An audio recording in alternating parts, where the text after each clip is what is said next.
परमेश्वर पिता हमारी लाइफ में नहीं होता है ना, और हमारी आंखें खुदा की ओर नहीं लगी होती हैं, तो हम कई बार बहुत निराश होके अपनी उम्मीद खो देते हैं, अपने मिरेकल्स खो देते हैं, अपने ब्लेसिंग्स खो देते हैं। इसलिए प्रभु के लोगों, मैं प्रतिदिन आपको उत्साहित करना मांगता हूं, डोंट लूज योर होप। अपनी उम्मीद, अपनी आशा मत खोना। इसमें लिखा हुआ है, कह रहा है क्या, और विश्वास के करता और सिद्ध करने वाले यीशु की ओर ताकते रहना, जिसने उस आनंद के लिए जो उसके आगे धरा था लज्जा की कुछ चिंता ना करके क्रूस का दुख सहा और सिंहासन पे, परमेश्वर पिता के सिंहासन की दाहिनी ओर जा बैठा। अगर प्रभु को आप देख रहे होंगे प्रतिदिन, आपकी निगाहें, जैसे दाऊद कहता, मेरी आंखें स्वर्ग के परमेश्वर पिता की ओर लगी हैं। भजन संहिता 121 में लिखा हुआ है, क्या, मैं अपनी आंखें कहां लगाऊंगा? पर्वतों की ओर लगाऊंगा। क्यों? क्योंकि मेरी सहायता कहां से आती है? यहोवा की ओर से आती है। जानते हैं, जब आपकी निगाहें स्वर्ग के परमेश्वर पिता की ओर लगी रहेंगी, जब आप प्रतिदिन कहेंगे, मैं खुदा आपको देखना चाहता हूं, आपकी उपस्थिति को देखना चाहता हूं, मैं चाहता हूं मेरे खुदा मेरा हाथ थाम के आप चलाइए, निश्चय जानिए आपकी निगाहें स्वर्ग के परमेश्वर पिता की ओर लगी होने के कारण आपकी लाइफ में बहुत सारी ब्लेसिंग्स होंगी, और आप कई बार टूटेंगे भी, फिर भी आपको कोई प्रभाव नहीं होगा। क्यों? क्योंकि परमेश्वर पिता प्रतिदिन आपको उत्साह देगा, प्रतिदिन आपको हिम्मत देगा कि आप पवित्रता में खुदा के साथ चल सके। और यदि परमेश्वर पिता का पवित्र आत्मा नहीं होता है, तो बहुत से लोग निराश होकर उम्मीद छोड़ देते हैं। Hallelujah, hallelujah. Please don't lose your hope. अपनी उम्मीद, अपनी आशा कभी मत खोइए, जो परमेश्वर पिता ने आप पर दया करके दी है।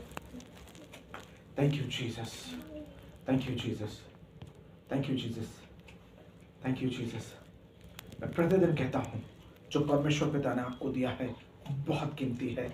आपकी प्रार्थना का जीवन, आपके उपवास का जीवन, आपके वचन पढ़ने का जीवन, परमेश्वर पिता की उपस्थिति में रहने का जीवन। एक और बात बताऊं आपको, आप सभी पूरा परिवार एक साथ जब यहाँ पे एकत्र हैं, मैं एक बात बताऊं, ये परिवार के लोग हैं, इनसे बात कर लो, इनके साथ समय बिताओ, इनके साथ मेल मिलाप रखो, क्योंकि आज ये हैं, कल इनकी यादें रहेंगी। जो समय मिला है ये खूबसूरत है। इसलिए प्रभु के लोगों, एक दूसरे को प्रतिदिन प्यार करो, एक दूसरे के साथ समय बिताओ। जो परमेश्वर पिता ने आपसे प्यार किया, बाइबल कहती है खुद बचना काफी नहीं, औरों को बचाना है। खुद प्यार पा लिया है, प्रभु ने कहा सेत में पाए हो तो सेत में बांट दो, सेत में लुटा दो। प्रभु के लोगों, जो कुछ परमेश्वर पिता ने आपको दिया है उसको लोगों से बांटो। अपनी ब्लेसिंग्स को, अपनी गवाही को, अपने मिरेकल्स को, जो कुछ स्वर्ग के परमेश्वर पिता ने आपकी लाइफ में किया है, उसको बांटिए, क्योंकि आप और आपका परिवार इसकी द्वारा आशीषित होगा, आपका विश्वास बढ़ेगा। और एक बात बता दूं, ये ब्लेसिंग्स है, आप परमेश्वर पिता की सेवा करेंगे तो जनरेशन में ब्लेसिंग होगी, आपकी पीढ़ियां परमेश्वर पिता की सेवा में लगी रहेंगी। इसलिए प्रभु के लोगों, प्रतिदिन उत्साहित होइए, अपनी प्रार्थना को, अपने मिरेकल्स को मत खोइएगा। जैसा हम बात कर रहे थे, उसने क्या किया, स्वामी के जो सिक्का था छुपा लिया, गाड़ दिया। परमेश्वर पिता ने उससे वो एनवाइंटिंग ले ली।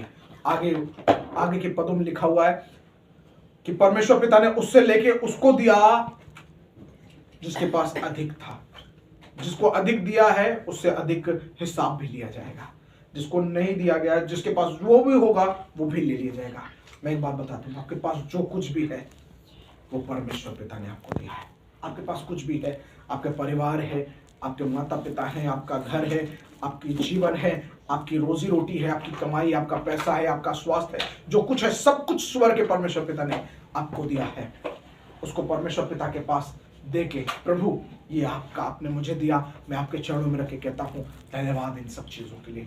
और मैं प्रतिदिन आपको सिखाना चाहता हूँ, जब आप ऐसा करेंगे स्वर्ग का पिता खुश होगा, आपको ब्लेस करेगा, आशीषित करेगा। आइए हम प्रार्थना में चलेंगे।